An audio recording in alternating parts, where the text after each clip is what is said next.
예. 우리 대한예수교 장로회 통합에서 주일날 여러분에게 말씀드린 바와 같이 전국적으로 6.25와 3.1절과 8.15, 386 그러죠. 세 중요한 민족 국가적인 절기를 예배로서 봉헌하는 결정을 한 지가 이제 한 30년도 더 됩니다. 원래 지금 타이틀 보니까 3.1절 기념예배가 107주년이라고 하네요. 온 1세기를 넘어서고 그리고도 7년을 또 넘어선 이 시점에 우리가 3.1절 다시 기념하고 그리고 봉헌하는 것은 이 나라의 민족사에 있어서 일대의 중요한 전환의 대사건이었고 뿐만 아니라 한국 기독교에서도 그 얼굴을 나타내고 그리고 그 성격을 규정하는 아주 중요한 계기가 됐던 사건이기 때문에 그렇습니다. 그래서 아시는 바와 같이 이 나라도 대한민국 헌법 기초에 보게 되면은 가장 전장에 전문에 3.1절 기초 위에 우리나라가 건설되어 있다. 이념적으로 그렇죠. 대한민국이라고 하는 나라는 3.1 정신 위에 세워진 나라다. 그렇게 생각할 수가 있겠습니다. 오늘 이 시간에 그 솔로몬의 연설과 기도라고 하는 제목이에요. 우리가 읽은 이 부분은 연설 부분입니다. 연설 부분이고 뒤에 그 유명한 솔로몬의 기도가 나옵니다. 약 31절에 걸쳐 가지고 나오는 기도문인데 신구약 성경 가운데서 나와 있는 가장 긴 기도문, 압도적으로죠. 이 위를 다룰 수 없는 가장 긴 기도문이고 신약 성경에는 말할 것도 없이 주님께서 우리에게 가르쳐 주신 기도가 중요하다고 한다면 그러면 구약 성경 가운데서 가장 대표적인 기도로서 솔로몬의 기도문이 있습니다. 그저 다른 것은 길어도 한 10절 정도로 요약되어 있고 야베스의 기도로부터 시작을 해가지고 유명한 모세의 기도가 있고 그리고 예언자로서는 엘리야의 기도가 있고 그리고 왕으로서는 유명한 기도의 왕 히스기야의 기도가 있습니다. 그러나 그 어떤 것도 분량적으로 일단 그리고 또한 그 내용의 그 무게로서 솔로몬의 기도문을 능가하지는 못합니다. 우리가 읽지 않았습니다만 오늘 이 시간은 우리 앞에 있는 함께 읽은 이 본문의 연설 부분 그리고 또한 그 뒤에 이어 나오는 기도문 그리고 그 뒤에 솔로몬의 축도가 나옵니다. 축복기도. 그리고는 다음 장으로 들어가게 되면은 이제 성전 봉헌식이 나오죠. 이 성전 봉헌하기 전에 솔로몬의 일천번제와 이어가지고 나오는 솔로몬의 연설 그리고 기도문 그리고 축복. 역대기에는 이게 어디 나오냐 하면은 역대기 하 6장에 나옵니다. 거의 똑같이 나와요. 솔로몬의 기도 거기도 30절에 걸쳐 가지고 나옵니다. 다시 말하면은 솔로몬의 기도는 신구약 성경 전체를 통해서 압도적으로 가장 긴 기도문일 뿐만 아니라 또한 한 번만 아니고 열왕기에서 그리고 역대기에서 다시 한번 그대로 실리는 그런 기도의 제목이다, 내용이다 그렇게 생각할 수 있으니까 이 기도가 가지고 있는 그 비중이라고 하는 것은 말할 것도 없고, 우리가 주일에 회중 기도를 위시해 가지고 특별히 우리가 성전 봉헌식 같은 것을 할 때에 그 행사로서 가장 많이 인용되고 모범으로 삼는 기도가 바로 솔로몬의 기도다, 그렇게 생각이 됩니다. 오늘 제가 연설과 기도라고 이야기를 했을 때에 연설은 무엇이고 그리고 기도는 무엇인가, 둘은 엄밀하게 본문 가운데서도 구분이 되죠. 똑같은 사람이 한 사람입니다만 앞에서 우리가 연설문이 본문에 나오고 이어져 가지고 기도문이 나오게 되는데, 긴 기도문입니다만 지루하지 않습니다. 마디마디 문장마다 힘이 있고 꼭 필요한, 단 한 단어도 생략하거나 혹은 빠뜨릴 수 없는 그런 그 단어로서 명문으로 지어져 있기 때문에 우리가 정말 진정으로 최고의 기도문을 이야기하자 하면은 그 어디서 나오냐면 바로 솔로몬의 기도문이다, 그렇게 생각을 할 수가 있어요. 우선 연설과 그리고 기도문 할 때 대상이 다릅니다. 그렇지요. 우리가 연설이라고 하는 것은 누구를 대상으로 합니까? 사람들, 솔로몬의 경우에는 그의 백성들입니다.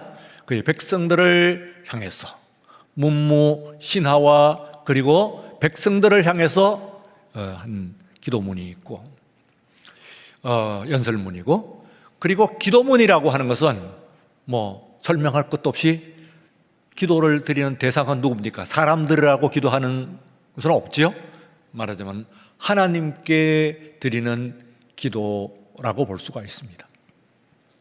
사람에게 사람을 향한 연설문과 그리고 또한 이 하나님을 향한 기도, 이 두 가지를 우리가 잘하면은 아마도 이 세상 가운데서 우리가 살아가는 데 있어서 정말 중요한, 가장 중요한 말하면 삶의 도구랄까요? 혹은 성공의 비결이라고 그럴까?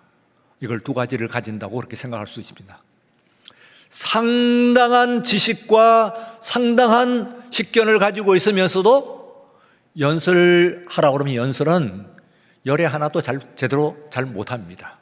사람들 앞에서 또렷하게 자신의 의견을 일목요연하게 발표하는 것, 그리 쉬운 이야기가 아니어서, 언제 제가 한번 말씀을 드렸는데 사람들이 무슨 요즘 이야기하면은 무슨 특별한 기술들, 그리고 혹은 이 IT 지식들, 이런 것들 가지는 것도 대단히 중요합니다만, 그러나 인생을 잘 살고 혹은 세상에서 성공하기 위해서는 이 세상에서 그런 것들은 IT 기술, 지식 하면 거의 성공하죠. 그러나 그 어떤 것도 말하는 기술에는 비교할 수가 없습니다. 이 세상에서 어떤 돈을 가지고 있든지 혹은 어떤 지식을 가지고 있든지 말 잘하는 사람을 이길 수 있는 역사는 없었고 지금도 마찬가지고 앞으로도 없어요. 사람에게 있어서 말하는 능력, 자신이 가지고 있는 바를 또렷하고 분명하게 그리고 또한 설득력 있게 전달을 할 수 있는 능력, 이거를 가지고 있는 사람이 많지 않아요. 하버드 대학에서 이야기했습니다. 하버드 대학은 세계 제일 좋은 대학이잖아요. 하버드 대학에서 그러면은 제일 좋은 교수가 있고 뿐만 아니라 제일 좋은 학생이 있어요. 하버드는 계속해서 세계에서 제일 최고의 수재 학생들이 모이는 곳입니다. 교수들도 마찬가지고. 그런데 한 가지 특별해요. 하버드의 졸업생들 가운데 어떤 해는 그야말로 미국의 정치, 경제, 사회, 미국뿐만 아니라 세계적인 유명한 사람들이 줄줄 나오고, 그러다가 한 10년쯤 지나고 나면은 물론 하버드를 나왔으니까 그만큼 성공적인 삶을 살죠. 안정되고 성공적인 삶을 삽니다만 미국 전체를 이끌고 세계사를 이끄는 그런 일꾼들, 그런 뛰어난 사람들이 한 10년간 잠잠한 거예요. 그래서 이게 웬일인가? 왜 앞에 있는 10년은 정말 세계사를 운영을 하는 그런 위대한 인물들이 정치, 경제, 사회, 문화 여러 곳에서 나오고, 또 한 그 뒤에 있는 10년은 물론 훌륭한 사람들이긴 합니다만 그저 그렇고 그런 사람으로 이어지는가 하고 연구를 했어요. 하버드 연구소에서 연구를 했더니 그건 다름 아닌 최고로 세계에서 지식이 뛰어난 교수들이 있고 세계에서 뛰어난 학생들이 모여 있는데, 그러나 앞에 있는 그 성공하는 10년은 거기에 있는 교수들은 다 세계 최고의 지성인들이죠. 그런데 그 중에서도 말 잘하는 교수가 있었던 10년, 이때는 이 학생들이 나와가지고 미국을 지도를 하고 세계를 지도를 하고 하는데, 그냥 뒤에 있는 그 교수가 은퇴하고 혹은 뭐 다른 대학으로 가든지 하고 나면은, 그러면은 그 사람은 그때의 그 사람이 없는 10년, 이 교수는 물론 뭐 좋은 회사 다니고 뭐 훌륭한 그런 직장은 가졌겠습니다만 미국을 움직이는, 세계를 움직이는 사람은 나타나지 않더라고 하는 결론에 이르렀어요. 명확한 결론에 이르렀어요. 그러니까 교수 중에서도 교수는 언제든지, 심지어는 노벨상을 타고 그리고 세계에 뭐 이게 굉장한 뭐를 한 그런 사람들이 있었는데 그 사람이 말은 못해. 노벨상을 탄 사람은 세계 최고죠. 그 사람이 있을 때에 거기에서 배웠던, 수학했던 학생들 중에서는 세계를 움직이는 사람이 나오지 않았어. 그런데 하버드 교수도 조금 차이가 있긴 했잖아요. 노벨상 못하고 그만 못한 사람인데 말을 잘한단 말이에요. 아주 학생들의 심금을 움직인단 말이에요. 이 교수가 재직하는 동안에 그에게 수학했던 사람들 가운데서 세계를 움직이는 위인들이 나왔다 하는 것이 하버드 대학의 공식적인 연구의 결론입니다. 이쯤 되면은, 그러면 사람에게 있어가지고, 이것을 하나만 하더라도 사람에게 있어가지고 말 잘하는 능력, 이게 얼마나 중요한가 한 것을 알 수가 있어요. 우리가 역대 대통령만 쭉 보더라도 말 잘하는 사람들이 다 대통령이 되긴 하지만 그 중에서 특별히 잘하는 사람, 못하는 사람 하면은 그 차이가 확연하게 뚜렷하게 나타나는 것을 볼 수가 있습니다. 자, 오늘 여기에서 솔로몬은 연설도 잘하고 기도도 잘해요. 이건 진짜 어려워요. 연설 잘하는 사람이 다소의 뭐 과장도 할 수가 있고 뭐 사람들 앞에서의 명성 이런데 골몰하다가 보면은 거기에 마음이 쏠리다 보면은 기도는 약할 수가 있는데, 솔로몬은 연설도 잘하고 이어가지고 솔로몬의 이 열왕기상 8장과 역대기하 6장 솔로몬 그 부분에서는 두 장 다 솔로몬의 연설과 솔로몬의 기도를 명확하게 구분하고 있어요. 솔로몬이 이렇게 연설했다, 그리고 이렇게 기도했다 하는 것이 거기에 분명히 나와요. 제가 무슨 말씀을 드리려고 하냐면, 오늘 그 하나, 여러분 지금 한간에 삼성 이야기 많이 들으셨을 거예요. 어마어마해요. 역대의 역대급도 이란 말도 모자라 어마어마한 대한민국을 인력 세계의 경제의 중심으로 놓고 있는 사람이 이재용이라고 하는 삼성의 회장이에요. 그 앞에 이제 먼저 간 이건희 씨의 아들이죠. 그는 또한 이병철 씨의 아들인데, 그 앞에 있는 분은 제외하고 저분은 두고 이건희, 이재용 두 사람이 아버지와 아들인데요. 혹시 여러분들이 이건희 씨의 이 음성을 들어보셨어요? 녹음되어 있는 거. 요즘은 녹화도 되고 녹음도 되죠. 우선은 녹화가 됐을 때 외모도 달라. 이건희 씨도 나쁘진 않지만은 그러나 일단 키가 164cm 단신이고, 말하자면 뭐 그 당시는 그렇게 단신은 아니긴 할 것 같습니다만, 이재용은 182cm예요. 찾아보니까 훤칠하게 커요. 인물도 그러네요. 무엇보다도 음성이요. 이건희 씨는 카랑카랑한 연설형입니다. 파고들어요. 연설형. 근데 이재용 씨는 물론 그가 기독교인은 아니긴 합니다만, 그러나 보이스의 컬러가, 음색이 말하자면 기도적이에요. 가만 보니까. 저는 그가 수감되었던 경험이 더욱 그의 음성을 기도적인 보이스로 만들지 않았나 하는 생각을 해요. 사람이 그렇잖아요. 누구든지 죽을 고비 혹은 감옥에 들어가는 고비들, 이런 거 한번 겪고 나면은 사람이 달라지잖아요. 일단 성숙하지요.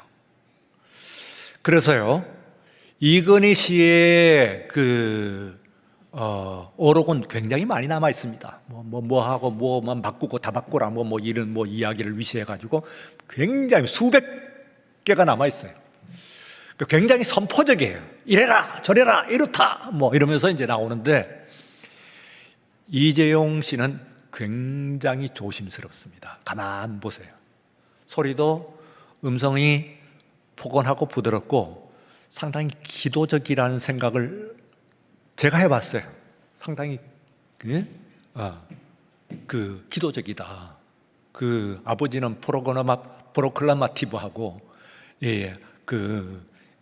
아들은 인보커티브하다. 그런 차이가 있다고 생각할 수가 있습니다. 사람들마다 말하자면은 연설 잘하는 사람이 있고, 내가 연설 못한다고 하면은 그 중에 더 중요한 것은 기도 잘하는 것이죠. 힘은 어디서 나느냐 하면 기도에서 나는 것이라고 볼 수가 있어요.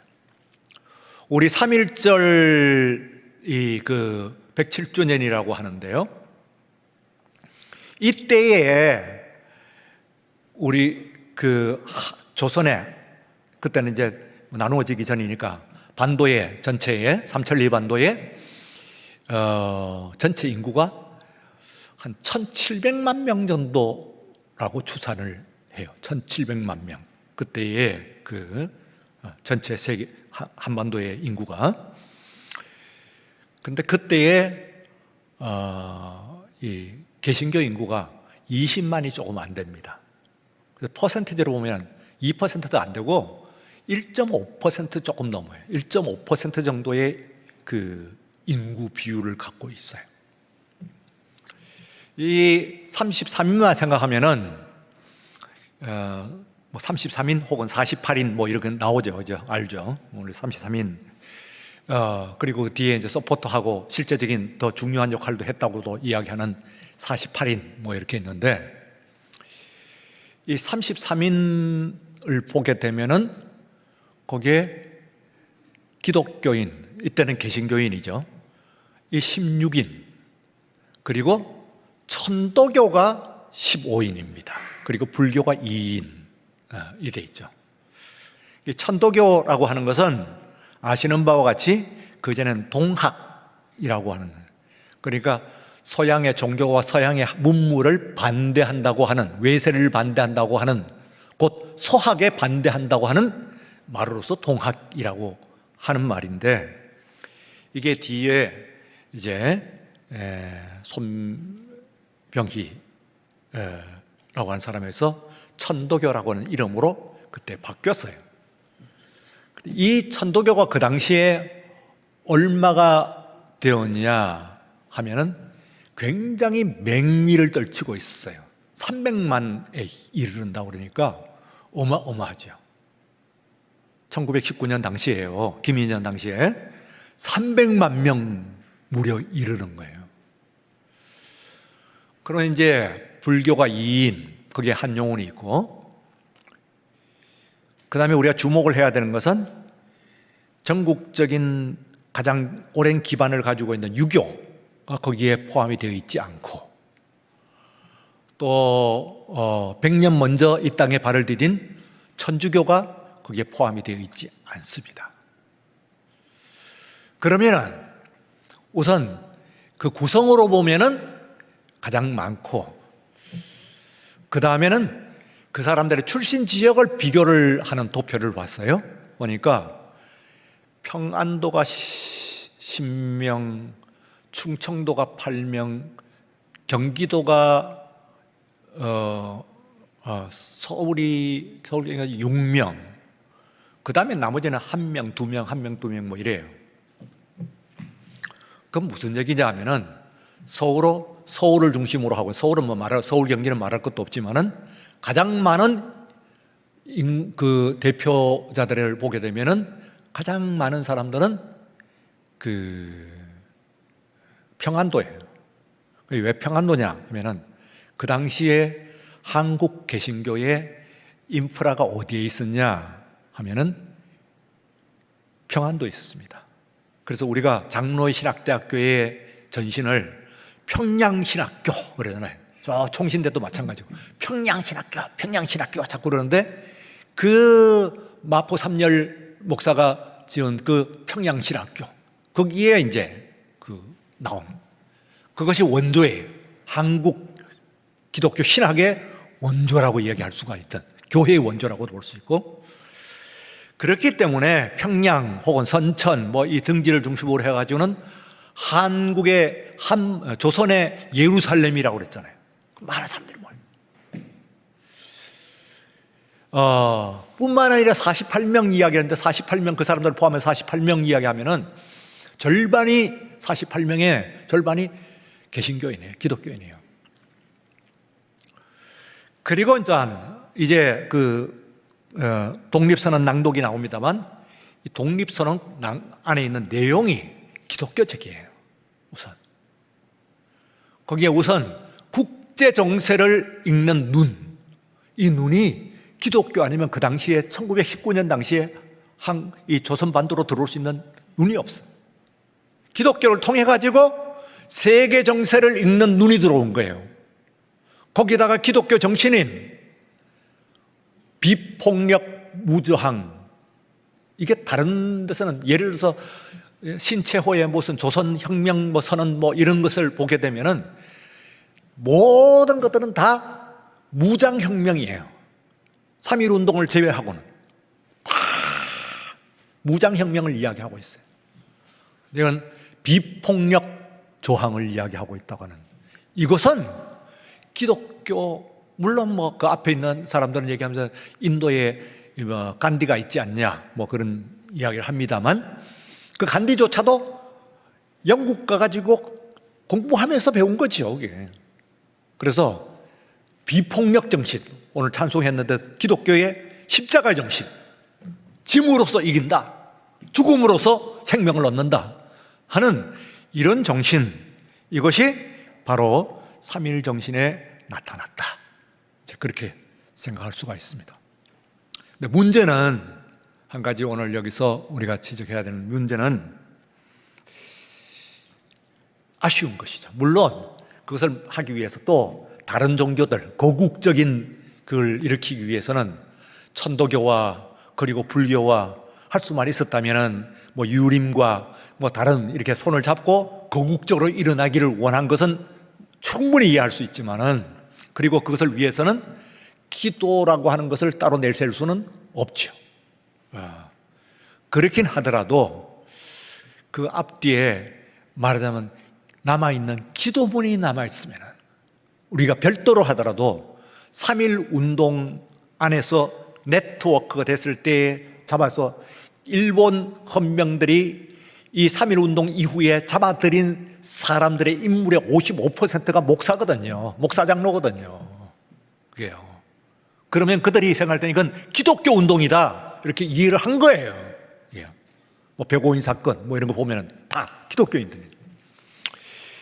그러면은 이 3.1 운동에서 사람들에 대해서, 시대에 대해서, 세상에 대해서 선포를 하는 것을 이거 있고, 아쉬운 것 하나가, 혹시라도 남아있는 문헌 중에서 3.1 독립선언에 즈음하여서 기도문 하나가 남아 있었다고 한다면, 그러면 그 기도문이 얼마나 명문이었고, 그리고 우리 한국교회에 매우 중요한 그런 자원이요, 정신적인 영적인 자원이 수가 있지 않겠냐 하는 생각을 갖는 겁니다.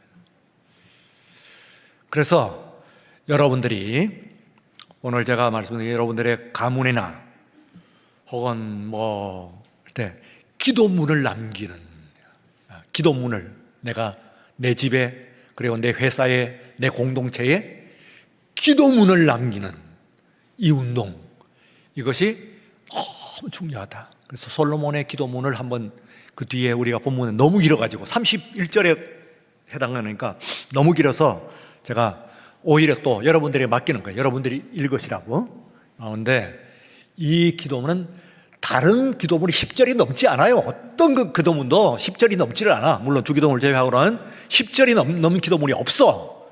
그래, 이 기도문이 그것도 2번씩이나 성경에서 그대로 전문이 실려있는 기도문이란 말이에요. 얼마나 중요한 기도문이고, 솔로몬을 솔로몬 되게 하고, 솔로몬을 만들고, 솔로몬의 많은 약점과 실수가, 그리고 이 흐트러짐에도 불구하고 솔로몬을 위대하게 만드는 그런 부분이냐 하는 것을 생각을 하면서, 연설도 참 중요해요.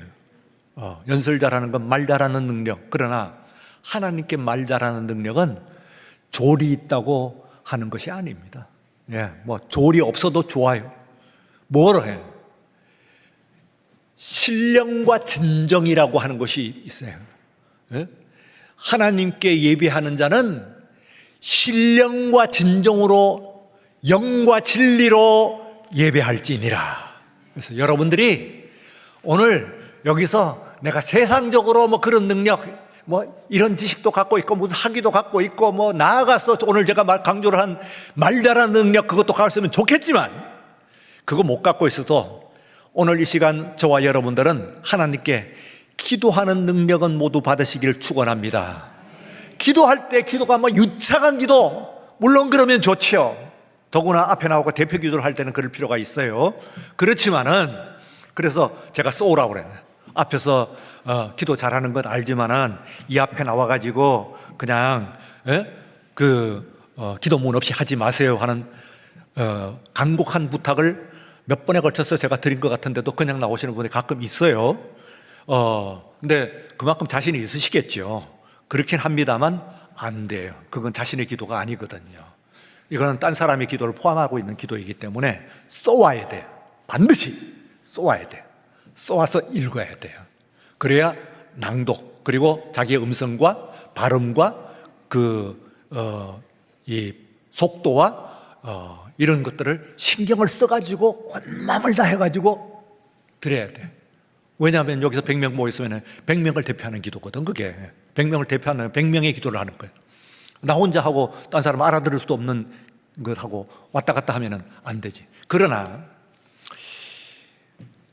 그런 의미에서 기도가 연설의 의미를, 대표 기도는 좀 갖고 있긴 합니다만, 그러나 기도의 본질은 그건 아닙니다. 본질은 신령과 진정이에요.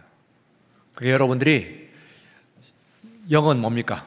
하나님의 성령에 충만했어. 그리고 진정으로, 진심으로 드려야 돼. 지금 내가 순서 맡아가지고 어떻게 하는 것이 아니고, 정말 기도는 내 진심을 다해서 드리는 그 기도, 드릴 때에, 오늘 이 시간, 다음 시간에는 기도는 문은 넘어갈 거예요. 포함해가 하는 건데, 여러분들에게 가능한 것은 연설도 잘해야 되고, 솔로몬처럼 연설도 잘하고 기도도 잘하기를 원합니다만, 그러나 그 뒤에 있는 더 강조되는 바는 기도다. 그래서 여러분들이 신령과 진정의 명기도를, 하나님을 움직이고 하나님의 사랑을 받고 하나님의 은혜를 받는, 축복을 받는 그런 기도를 드리는 오늘 이 밤 시간 되시기를 주의 이름으로 축원합니다. 거룩하신 하나님 아버지 감사합니다. 우리 하나님 아버지 앞에 나왔습니다. 주여, 솔로몬이라고 하는 위대한 왕이 성전을 봉헌하고 낙성에 앞서서 백성들 앞에서 이와 같이 기도문을 남기고 또 하나님 앞에 드린 놀라운 은혜로운 기도문을 우리가 성경 가운데 읽고 있습니다.